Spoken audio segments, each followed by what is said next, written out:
प्रणाम दोस्तों, ये कहानी है रमा जी और उनकी बहू सिया की।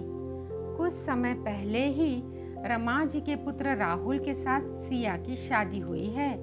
जैसा कि हर घर में होता है, सास बहू के आने के साथ ही अपने रिटायरमेंट की घोषणा कर देती है। वो अलग बात है कि ये घोषणा सिर्फ काम करने की होती है और किसी की नहीं।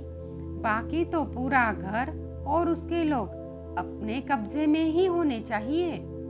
तो अब सिया घर के सारे काम बखूबी करने लगी है। उसे लगता है कि वो रमा जी को जल्दी ही खुश कर देगी। पर भला ऐसा भी कहीं होता है?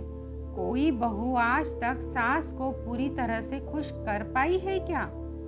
रमा जी दिन भर किसी न किसी बात पर सिया को टोकती रहती।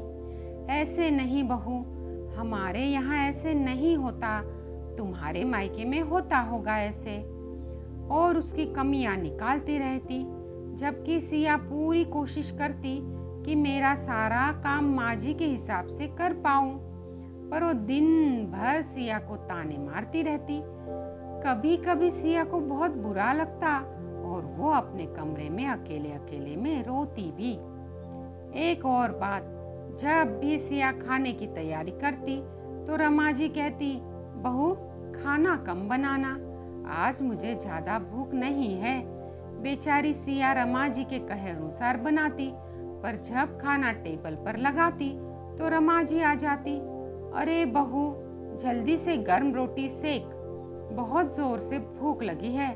और अच्छे से खाना खाती और बची हुई सब्जी राहुल की प्लेट में डाल देती। राहुल को पता ही नहीं रहता कि सब्जी नहीं है।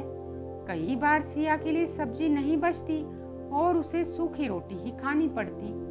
पहले तो सिया को समझ नहीं आया, पर धीरे धीरे उसे लगने लगा रमा जी ये सब जानबूझकर करती है।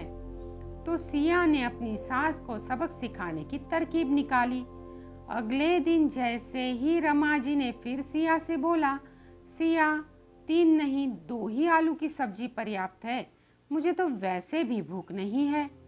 तब सिया ने 2 ही आलू की सब्जी बनाई और खाना टेबल पर लगाने से पहले ही अपने हिस्से की सब्जी निकाल के किचन में रख ली और सबको खाने के लिए आवाज लगा दी और खुद रोटियां सेकने चली गई।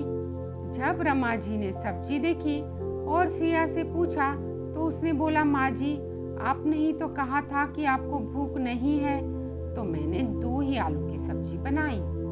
अब राहुल के सामने रमा जी से कुछ भी बोलते ही नहीं बना।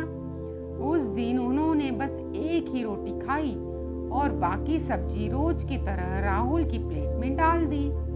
रमा जी को भूख तो लगी थी, पर कुछ कह नहीं पा रही थी।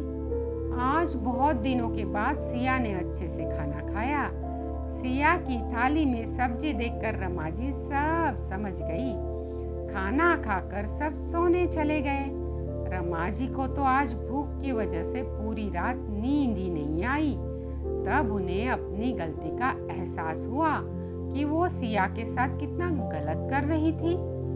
अगले दिन से उन्होंने सिया को टोकना बंद कर दिया।